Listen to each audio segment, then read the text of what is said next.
I say the zombie apocalypse will take us back to the volcanic apocalypse of Orodruin in that wonderful episode 7 or 8, no, 6. No, that happened at the end of episode 6.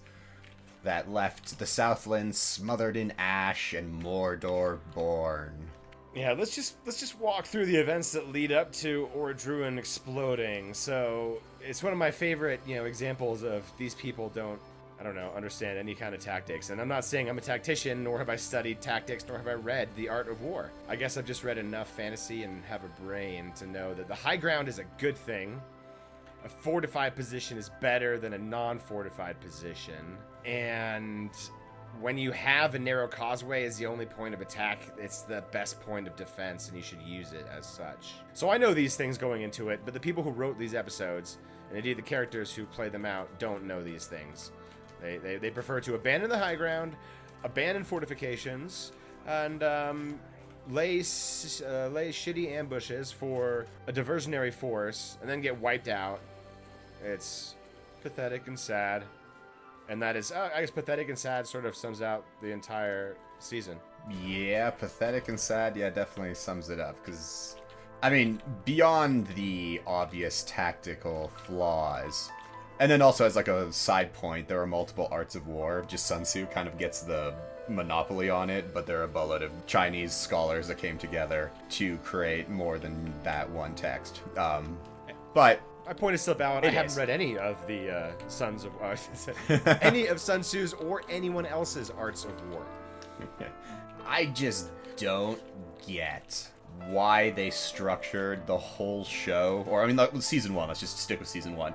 I don't get why they structured season 1 the way they did. Like, from the inception to the conclusion, like, why is Gandalf there in the first place? Yep. Why are the Harfoots there also? Because, as we've stated many times, they're a cute, like C plot that definitely doesn't... At best. Yeah, at best. That definitely doesn't have anything to do with the story. Be it lore or in the show itself, they're just there. The only thing that really happens is, Galadriel whines. She starts out in the frozen north, which is a missed opportunity because there's a boatload of... There's societies there that you could have explored for fun, and that would have been quite interesting. But no, you just start in the north, and she's just pushing her company extremely hard to find any trace of Sauron. So they finally get to the fortress, see a buttload of dead orcs that are like twisted. Some of them are melted into the wall. The air is this place is so evil that like warmth has forgotten it, and coal and water sizzles on the table to reveal Sauron's weird ass sigil, which is just an inverted map for no good reason, because sure. And that's Morgoth's successor's plan to create a homeland for the orcs of their own, even though they've sort of had multiple homelands. It's not like the Misty Mountains aren't a viable homeland. I mean, of course, at this point, it hasn't yet led to ruin,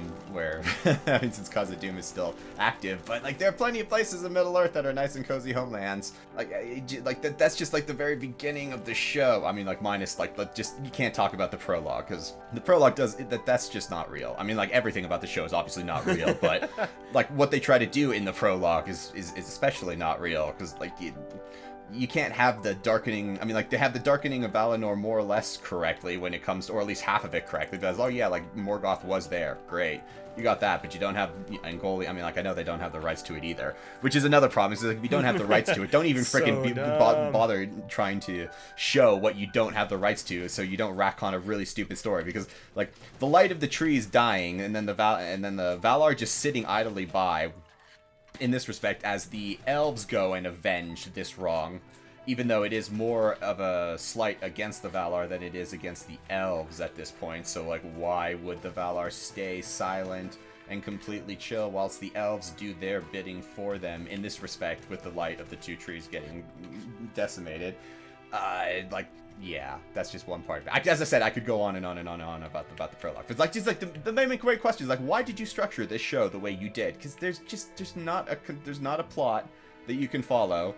None of the characters, when I say none of the characters, most of the characters don't work. Durin and Elrond are the only ones that have weirdly have actual chemistry and can act together.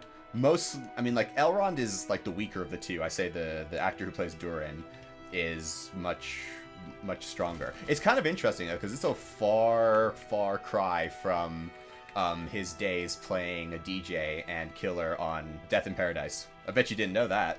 No, I do not remember the. But now you say that though, is it DJ on a boat thing? No, he's a DJ on the he uses the gunshot. Like he's on it. He's with his girlfriend, and he uses the speaker system to fire to make a gunshot sound at a particular time, so everyone thinks that his girlfriend died at a particular time, even though he killed her in the shower, and then he uses the towel to drag her body up against the door, so it looks like she committed suicide. That's right, in the shower and everything. Yep. Yeah, I do remember that now. Yeah, so that's the dude who plays Durin. Oh shit, that's funny. Well, I would never have guessed that, but of course the prosthetics and the makeup and the beard. Yeah. I wouldn't have known if I hadn't seen his headshot, but when I saw it, I was like, holy shit, it's that bloke. Awesome. And we also got to be talking how many years in between Rings of Power and that episode of Death in Paradise? I'm pretty sure it's with Humphrey. It doesn't. So, yeah. And I bet he was good. Yeah, he's really good. Like, there isn't a moment that I find dull with him. Like, he can annoy me at times, especially in, like, Season 2. He does some stupid shit where he's a little whiny, and you're like, oh, come on, mate. Don't spoil it all for me. I'm not spoiling anything. And besides, you can't spoil a show that's already been spoiled. Yeah, you could spoil it for a person who has not followed it. Okay, yeah, that is true, yeah. Guys straight up just didn't watch it at all. I didn't really care to at first. I just assumed it was going to be crap. Because I'm jaded and cynical. But you didn't know how bad. Oh god, no. Holy cow, so it's bad. At the end. Reload. Ooh. But no, yeah, like, you expected it to be bad, but you had no real concept of how bad it was. I mean, like, how bad was it, actually? Like, for your first time... It was so boring. The things that people do don't make sense, which takes you out of it. The side plot with the Harfoots is pointless, which takes you out of it. The pretend mystery around all the characters when it becomes so transparent so early doesn't work for me. The trying to imitate Lord of the Rings in certain musical notes and camera angles and shots and recreating scenes essentially doesn't work for me. The music is punching so far above its weight that it deserves to be in an actual Peter Jackson movie and not this dreck. So those are all the things that annoy me about the show. And then there's little small dumb things that, I might be able to overlook if there were better stories told. Things like the silly lack of tactics, or how physics doesn't work, or Arondir being more like Tuvok than Tuvok is. I mean, I could forgive that stuff if the other stuff around it was good, but I can't because it's not. Yep. So I won't.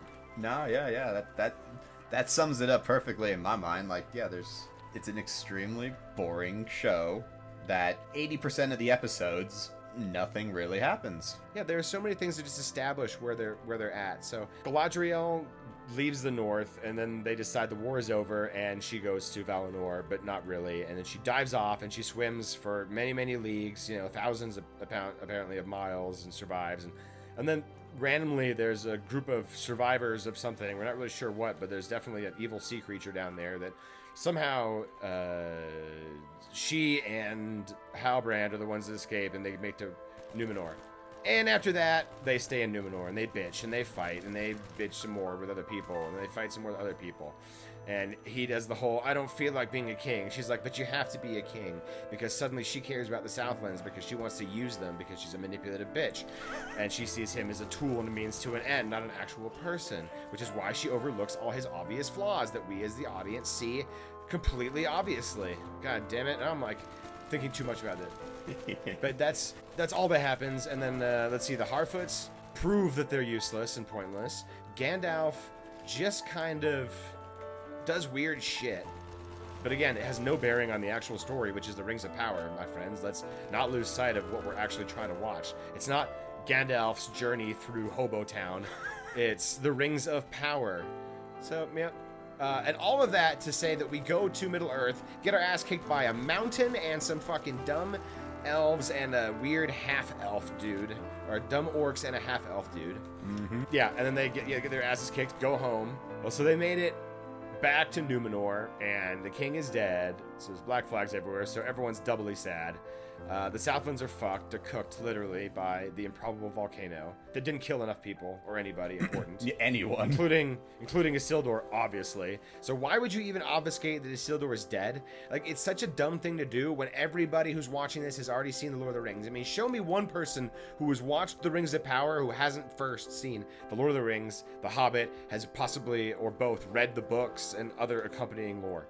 I bet you 99% of the people watching that shit have already seen Lord of the Rings or The Hobbit or read the books. Yeah, you're so we all fucking know Isildur isn't gonna be dead. So why would you even try to pretend and obfuscate that he's dead? It doesn't make any sense. It's not dramatic irony when the whole world knows that he's gonna survive. Like, you can't give away the plot armor before something bad happens. It's just dumb. And then also, I mean, speaking of Isildur, as I was saying in our episode 8 reaction video, he's around 2,000 years too early. Yeah, let's not even, like, forget about the fact that the timeline is so fucked up that you couldn't unravel it even if you were a Tavern tugging it straight. No, yeah. Very, very, very true. It would have been better if they had tried to be less creative, ironically. If they had stuck to more source material and, maybe painted by the numbers sort of thing instead of free-flowing, maybe it would have worked out better. It would have been possibly, I don't know, they would have gotten less fulfillment out of it or something, but we would have liked it a whole lot more if it were sticking to the strokes of what Tolkien wrote. Yeah, no. So it was already laid out for them. Yeah, it's already laid out for them. There's a timeline. It's pretty easy. I mean, and it's not like it's a hard narrative to weave, because as you said, it's basically all laid out, Like, since we're talking about the Rings of Power, all right, cool. You have, like, a 300-year window where the Rings of Power are 300 to 400-year window that the Rings of Power are getting made. So, yeah, I mean, like, you start with... I mean, of course, since they wanted to end with the Last Alliance and, like, the overthrow of Sauron at the end of the Second Age, that does kind of screw this up a little bit, because you're going to have a massive time jump sooner or later. Because unless you... So why don't they just make a show that's not called The Rings of Power and just call it The Last Alliance? Dope. Well, you can't make 5 seasons out of The Last Alliance. Why? You don't think you can make a story about the lead up to it? I think you... Well... No. Well, no. I would... No, I think they're sort of right in this respect to have, like, you get to see the forging of the rings. But if this is a 5-season arc, season 1, it would, in my mind, should be Anatar coming to Eregion and the beginning of the knowledge transfer. Jesus, Sauron teaching. My God, Sauron teaching. The knowledge transfer. It's like, plug me in. Yeah, I know, right? I was like for a second, Futurama kind of took over my brain, and I was seeing Hermes get cut up. So it screwed with me. And I'll cut out your Zoidberg's call. Right? But no. So I'd say, like, yeah, season 1, Anatar / Sauron shouldn't come to Eregion. You get, like, you can also bring in Narvi and Celebrimbor. That's kind of cool, though the timeline there might be slightly askew too. I'd have to check, but I don't think that's too big of an issue here. But no, yeah, like, so you just bring in Anatar, stuff like that. They start learning under his tutelage. Slowly the progression, gets better. You can have some, like, orc mischief in the background to keep Gil-galad kind of, like, occupied. And something for Galadriel to do, too, because let's just leave Galadriel there.